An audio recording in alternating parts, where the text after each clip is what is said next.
Arévalo. Continuamos Arbelo. en la esquina caliente con nuestro invitado de hoy, el ingeniero Guillermo Valeri. Y cuando uno se equivoca, tiene que reconocer que se ha equivocado y tiene que corregir. Y efectivamente, el ingeniero Guillermo Valeri no fue presidente de la Zona Libre Cultural, Científica y Tecnológica, pero él fue uno de los promotores de esa zona libre cultural, científica y tecnológica, y que tenemos que recordar también que quien dio una gran lucha en el Congreso Nacional fue el doctor José Mendoza Angulo, que era senador para ese momento. También tenemos que recordar a William Dávila, que no recuerdo si era gobernador o era diputado. Era gobernador. Bueno, también luchó mucho para que eso se diera. Así es que, bueno, cuéntenos algo de eso, Guillermo. Bueno, sí, mira, recordamos al doctor Arbelo, que en la parte cultural, el gran profesor Arbelo, él promovía la Mérida cultural, la Mérida universitaria, y de verdad que yo creo que ahí había un proyecto muy bonito, pero no consiguió. Por ejemplo, había la parte del cine, la promoción del cine, que Mérida se constituyera en un sitio para el desarrollo del cine. Y había mucho de ciencias también. Sánchez Crispín, también de la universidad, estaba dentro del equipo. Una persona que estaba muy desarrollada en la parte de biotecnología, desde el punto de vista de lo que pudiera haber sido la universidad.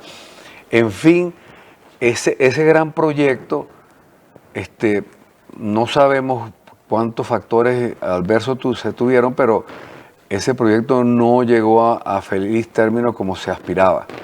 Ha funcionado levemente y está como letargado, que necesitamos, digamos, ponerlo en actividad. Bueno, ahora, incluso se creó y se instaló la aduana aquí en Lagunillas. Que sigue funcionando, pero digamos en una menor escala. Y en ese sentido, por cierto que hay unas zonas productivas económicas que creó por ley la Asamblea Nacional, pero no hemos sabido nada cómo va a ser todo eso. Nosotros quedamos por fuera, Mérida quedó por fuera. Ahora no está dentro de las 5 que se aprobaron. Pero tenemos entonces que reactivar con mayor ahínco la Solcit.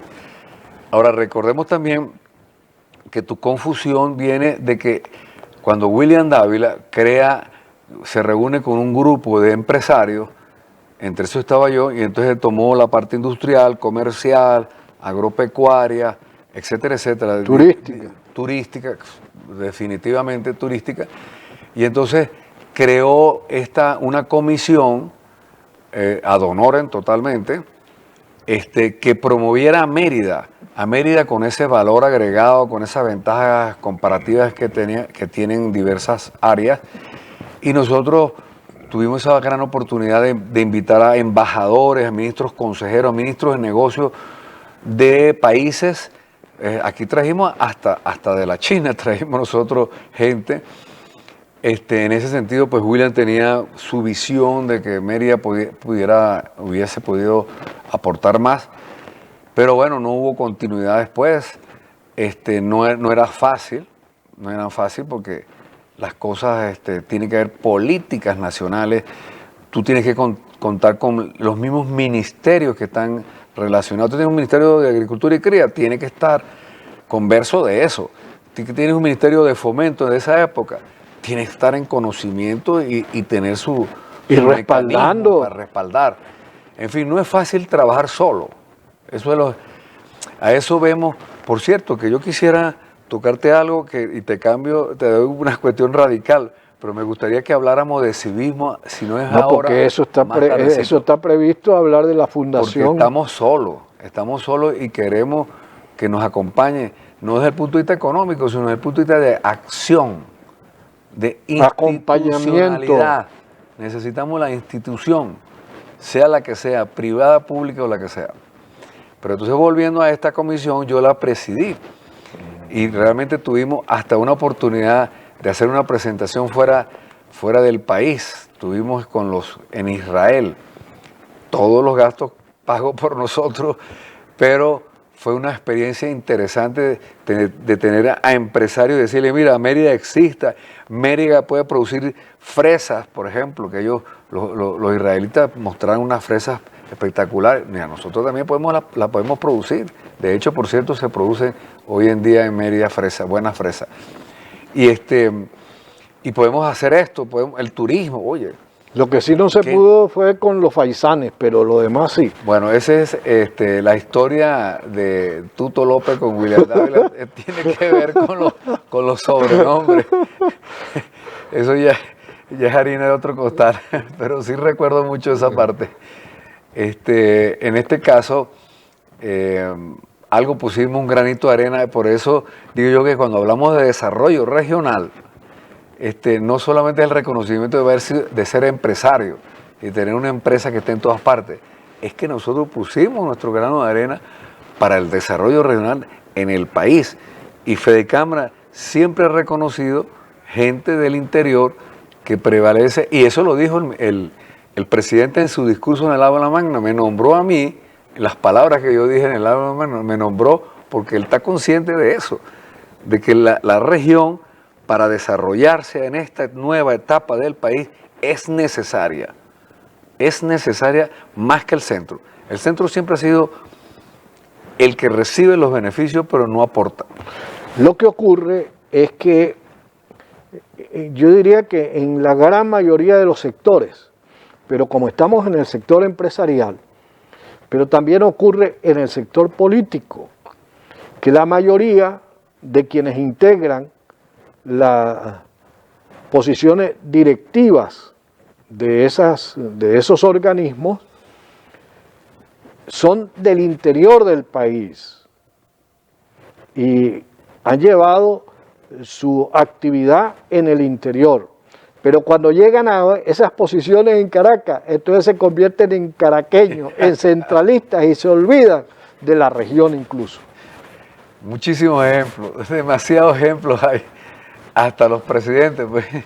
Claro, claro. Así es, no, hay mucha tela que cortar en eso, pero ahora hay un reto. Necesariamente el gobierno tiene que funcionar como Estado y tiene que pensar no en lo político, sino en lo social y económico. Tenemos que resolver muchos aspectos sociales y de infraestructura. ¿Cómo hacemos para resolver tantas cosas de infraestructura? Todos los servicios son necesarios. Y entonces ahí hay un gran reto y estaremos todos formando causa común, el empresariado, los trabajadores, el gobierno, etcétera, etcétera.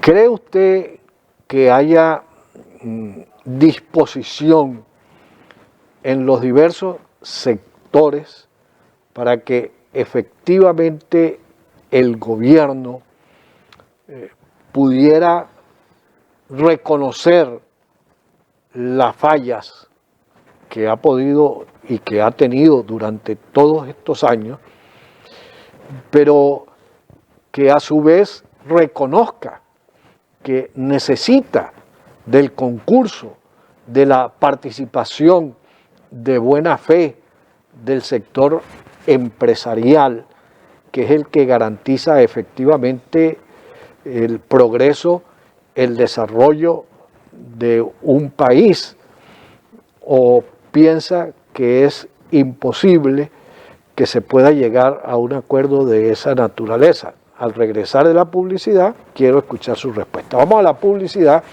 y ya regresamos a la última parte del programa con nuestro invitado de hoy, el ingeniero Guillermo Valeri, presidente de Valmorca, esa empresa que es orgullo de todos los merideños.